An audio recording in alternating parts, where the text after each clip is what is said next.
Welcome to soda Dizo. இந்த video நம்ம பார்க்க போறது மலையாளத்துல இப்ப 2024 இப்போ வரைக்கும் வந்திருக்கிற ஒரு 15 படங்கள் எடுத்திருக்கிறேன். நான் கூட 19 அப்புறம் வீடியோ போடலாம்னா 15 அதுக்குள்ள வந்துருச்சு. சோ இந்த 15ல இன்னும் நான் இதெல்லாம் பெண்டிங் வச்சிருக்கேன்ன்றத முழுசா கேட்டுட்டு நீங்க கமெண்ட்ல சொல்லுங்க. அப்புறம் கடைசியில நான் இந்த 15ல என்னுடைய ஒரு டாப் 3 நான் சொல்றேன். சோ உங்க பங்குக்கு நீங்க உங்களுடைய டாப் 3 என்னன்றத கமெண்ட்ல சொல்லுங்க. வாங்க வீடியோவை ஸ்டார்ட் பண்ணலாம். ஃபர்ஸ்ட் படம் வந்து ஆட்டம் படம். இது ஒரு வீட்டுக்குள்ளே வச்சுட்டு எப்படா கொள்ளலாம் பண்ணீங்கன்ற மாதிரி ஆச்சரியப்படுத்துச்சு. இது பாதி பேருக்கு செட் ஆகலாம், சுத்தமா சில பேருக்கு செட் ஆகாமலும் போகலாம். ஏன்னா ஒரு கிரைம் இன்வெஸ்டிகேஷன் மூடு, பொண்ணுக்கு இந்த மாதிரி நடந்திருக்கு, அதுக்கு பின்னாடி என்னன்ற மாதிரி காட்டுறலாம்டா, என்னடா உட்காந்து பேசிக்கிட்டே இருக்காங்கன்ற மாதிரி சில பேருக்கு தோணலாம். ஆனா இதோட கொஞ்சம் கனெக்ட் ஆகி பார்த்துட்டீங்கன்னா, டேய் என்னடா கடைசியில இந்த ஒரு பொண்ணை எப்படிலாம் நல்லா கார்னர் பண்றீங்கன்ற மாதிரி ஒரு மாதிரி ஷாக்கிங்கா இருக்கும். எனக்கு கிளைமேக்ஸ் ரொம்ப பிடிச்சது. அதுலயும் கடைசியில இந்த ஒரு பஸ் ஸ்டாண்ட்ல பேசுவா பாருங்க அந்த ஹீரோயின் கேரக்டர், சிரிச்சுக்கிட்டே அவனை பார்த்து, அதெல்லாம் எனக்கு செம்மையா இருந்துச்சுப்பா. இந்த படம் தமிழ் டப்பிங்ல இல்ல.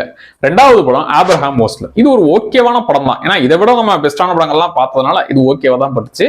இதுல இந்த மம்முட்டி கேரக்டரும் அவரோட என்ட்ரியா இருக்கட்டும், அப்புறம் எனக்கு அந்த பிளாஷ்பேக் மட்டும்தான் கொஞ்சம் லைட்டா இழுத்த ஃபீல். மற்றபடி எனக்கு ஒரு ஓகேவான படம். அடுத்தடுத்து சீரியல் கில்லர் ஒரே பேட்டர்ல கொண்டுகிட்டு இருக்கான். அதை நம்ம ஜெயராம் அவர்கள் விசாரிக்கிற மாதிரி கொண்டு போன படம். இந்த படம் தமிழ் டப்பிங்லேயே இருக்கு. மூணாவது படம் பிரேமலு படம்.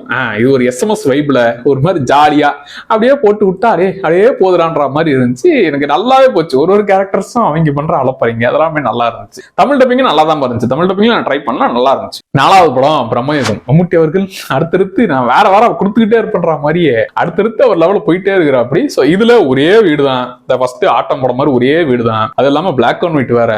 இதுவுமே எக்ஸ்பெரிமெண்டான படம்ன்றதுனால சில பேருக்கு ரொம்ப பிடிச்சிடலாம், சில பேருக்கு இது கனெக்டே ஆக முடியலங்க, ரொம்ப சிம்பிளா இருக்குதுங்கன்ற மாதிரியே அதுல இருந்து விலகி வந்துடலாம். நீங்க கொஞ்ச நேரத்துல அவர் வீட்டுக்குள்ள வந்து மாட்டிக்கிறதோட சேர்ந்து நீங்களும் உள்ள மாட்டிக்கிட்டா அதுக்கப்புறம் நடக்கிற விஷயங்கள் அவருடைய பெர்ஃபார்மன்ஸ்ல பயங்கரமா தெரியலாம். எனக்கு இந்த படம் ஒர்க் ஆச்சு. அஞ்சாவது, இந்த படத்தை பத்தி பேசவே தேவையில்லை. ஏன்னா 3 தடவை இந்த படத்தை பார்த்துட்டேன். 2 தடவை தியேட்டர்ல பார்த்துட்டேன், ஒரு தடவை ஓடிடி வந்ததுக்கு அப்புறமும் பார்த்தேன். மஞ்சுமெல் பாய்ஸ்.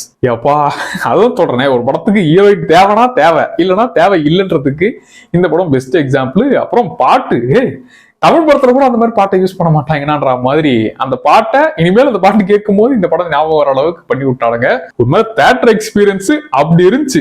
ஆறாவது படம், மத்த படங்கள் இந்த மஞ்சுமெல் பாய்ஸ் பிரேமலு ரேஞ்சுக்கு இதுவும் பேசப்பட்டிருக்கலாமேன்னு ஃபீல் பண்ணது அஞ்சக்கல்ல கொக்கன். கார்த்திக் சுப்ராஜ் ஸ்டைல்ல மலையாள படம் ஒண்ணு பாக்கணும்னா இந்த படத்தை ட்ரை பண்ணுங்க. இதுல அப்பாவை கொன்னவன பசங்க 2 பேரும் ஒரு பக்கம் பழி வாங்குறாங்க, இந்த பக்கம் போலீஸ்காரர் புதுசா ஊருக்கு வந்தவர் அவரும் ஒரு பக்கம் விசாரிக்கிறாரு. அப்புறம் என்ன ஆச்சுன்ற மாதிரி தான் இந்த படம் போவோம்.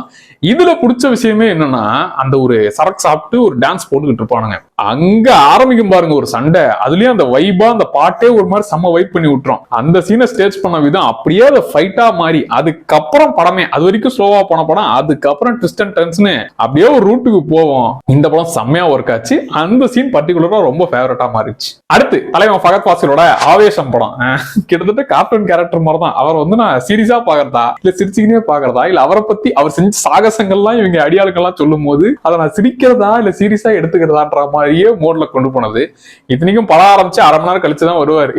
இன்ட்ரோ சீனே கலாயாதான் இருக்கும். அதுல இந்த டம்சரா சீனு அதெல்லாம் செம்மையா இருந்துச்சுடா. எப்பாடே ஊந்து சிரிச்ச மூமெண்டா இந்த படம் நிறைய இடம் ஒர்க் ஆச்சு. வெறும் ஃபகத் ஃபாசிலை நம்பியே படம் முழுக்க போகாம கூட இருக்கிற எல்லா கேரக்டர்ஸுமே அவ்வளவு வெயிட்டா இருந்துச்சு. சோ அதுதான் இந்த படத்துடைய பெரிய பிளஸ். செம்மையா ஒர்க்கான படம். அடுத்து அன்வேஷிப்பின் கண்டதும். இது ஒரே படத்துக்குள்ள 2 கேஸ் விசாரிக்கிறாங்கன்ற மாதிரி கொடுத்தது. ஆனா ஃபர்ஸ்ட் கேஸ் முடிக்கும் போதுதான் என்னங்க இவ்வளோ கஷ்டப்பட்டு பண்ணி இப்படி பண்ணி விட்டீங்களேன்ற மாதிரிதான் ஃபீல் வந்துச்சு.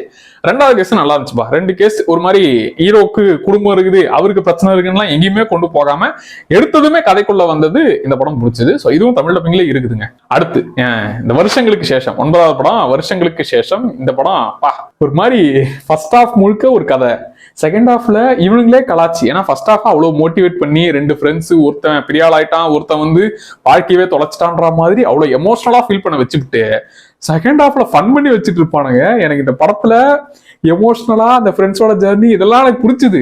அதெல்லாம் ஓவர்டேக் பண்ற மாதிரி நிவின் பாலியோட கேரக்டர் என்ட்ரி ஆனதும் எப்படி அந்த மனுஷங்க இந்த சீனை சொல்லி அவரை நடிக்க வச்சு இப்படி ஒரு வேலையை பார்த்தீங்கன்ற மாதிரி இப்போ வரைக்குமே ஆச்சரியமா இருந்தது.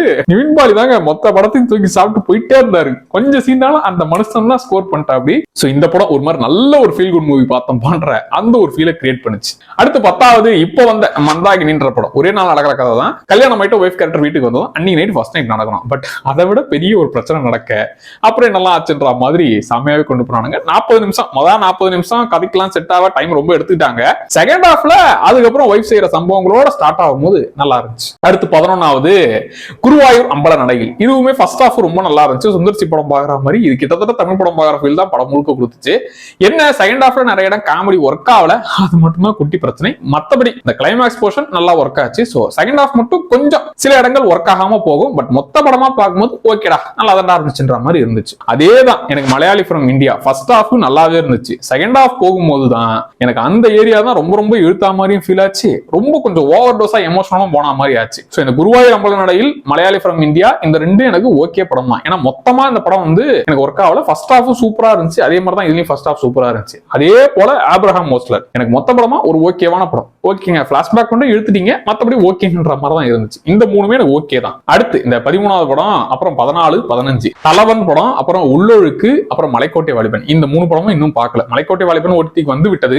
பார்க்கணும் நினைச்சிட்டு இருந்தேன். ஏன் இந்த 15ல எடுத்தேன்னா அது பாதி பேருக்கு ஒர்க் ஆச்சு, சில பேருக்கு சுத்தமா ஒர்க் ஆகல. ஏங்க எவ்வளவு எதிர்பார்த்து வந்து இப்படி சொதப்பி வச்சிட்டாங்கன்ற மாதிரி நிறைய பேருக்கு ஒர்க் ஆகல. எனக்கு என்னன்னா அந்த ஜல்லிக்கட்டு எடுத்த டைரக்டர்ன்றதுனால சரி பார்க்கணும்னே வச்சிருக்கிறேன். அதுக்குள்ள வேற ஏதாவது மலையாள படம் வந்துருதா, திரைக்கு வந்து சில மாதங்களே ஆனா ஓடிடிக்கு வந்து விட்டதுன்ற மாதிரி போட்டுறாங்களா. அதனால அந்த பக்கம் போயிடுறேன். மலைக்கோட்டை வாலிபன் இன்னுமே பார்க்காம வச்சிருக்கிறேன், அதை பார்க்கணும். அண்ட் சில பேருக்கு ரொம்ப ஒர்க் ஆச்சுன்ற மாதிரி தான் சொன்னாங்க. பார்ப்போம். பார்த்துட்டு என்னோட பாயிண்ட் ஆஃப் வியூ நான் உங்களுக்கு சொல்றேன். இந்த உள்ளொழுக்கு அப்புறம் தலவன் படம் ரெண்டும் ஓடிடிக்கு வரதுக்காக காத்திருக்கிறேன். எல்லா படத்தையும் தியேட்டர்லாம் போய் பார்க்க முடியாதுப்பா, ஓடிடிக்கு வரட்டும், பொறுமையா பார்த்துக்கலாம். நான் அதுலயும் ரேர் டு ரேரா தான் மஞ்சுமல் பாய்ஸ் தியேட்டர்ல பார்த்தது, மத்த எல்லாம் ஓடிடி தான் பார்த்தது.